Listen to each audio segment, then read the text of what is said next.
নমস্কার বন্ধুরা, আমার নাম শুভশ্রী আর আপনাদের সকলকে আমার চ্যানেলে খুবই স্বাগত জানাই। আজকে আপনাদের সঙ্গে শেয়ার করব বাঙালির খুবই প্রিয় কুমড়োর ছক্কা। সাবেকি পদ্ধতিতে কিভাবে বাড়িতে বানিয়ে নেবেন কুমড়োর ছক্কা, তাই আজকে আমি শেয়ার করছি। আমার চ্যানেল ভালো লাগলে সাবস্ক্রাইব, শেয়ার আর লাইক করতে কিন্তু ভুলবেন না। তো চলুন দেখে নিই কেমন করে বানাচ্ছি কুমড়োর ছক্কা। কুমড়োর ছক্কা বানানোর জন্য আমরা প্রথমে একটা মশলার পেস্ট বানিয়ে নেব। একটা পাত্র নিয়ে নিয়েছি, তার মধ্যে আমি দিয়ে দিচ্ছি 2 চা চামচ আদা বাটা, আর দিয়ে দিচ্ছি কিছু শুকনো মশলা, দিচ্ছি 1/2 চা চামচ হলুদ গুঁড়ো, 2 চা চামচ লঙ্কা গুঁড়ো, লঙ্কা গুঁড়োটা আপনারা আপনাদের ঝালের প্রেফারেন্স অনুযায়ী দেবেন, 2 চা চামচ ধনে গুঁড়ো, আর দিচ্ছি 1 চা চামচ জিরে গুঁড়ো। এবারে এর মধ্যে সামান্য জল দিয়ে আমরা একটা পেস্ট বানিয়ে নেব। দিচ্ছি 3 টেবিল চামচ সর্ষের তেল। এই রেসিপিটা সর্ষের তেলেই করা হয়। তেলটাকে ভালো করে গরম করে নেব। তেলটা গরম হয়ে গেছে, দিয়ে দিচ্ছি 1 চা চামচ 5 ফোড়ন, তার সাথে দেব 2টো শুকনো লঙ্কা, আর দিয়ে দিচ্ছি কিছু গোটা গরম মশলা।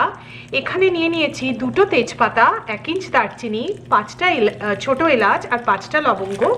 গোটা গরম মশলাটাকে দিয়ে দিলাম। তার সাথে আমি আরও দিচ্ছি 1/4 চা চামচ হিং।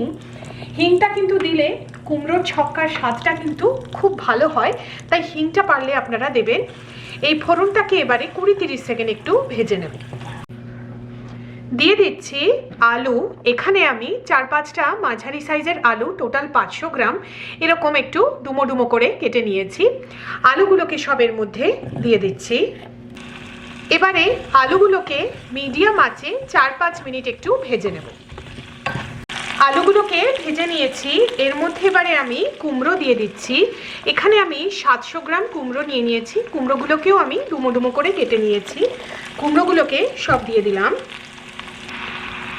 কুমড়োগুলোকেও আমি 3-4 মিনিট মিডিয়াম আঁচে ভেজে নেব। দিয়ে দিচ্ছি ছোলা।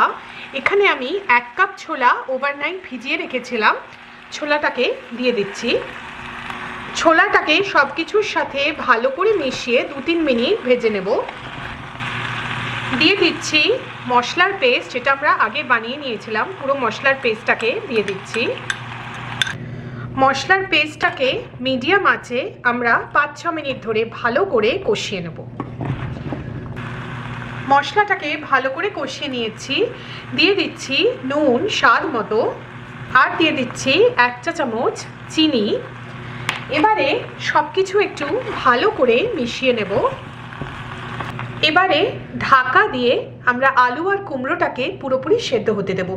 আপনাদের যদি মনে হয় তলায় লেগে যাচ্ছে, খুব ড্রাই হয়ে যাচ্ছে, তাহলে সামান্য একটু জল দিতে পারেন, আর মাঝে মাঝে ঢাকাটা খুলে সব কিছু নাড়িয়ে দেবেন।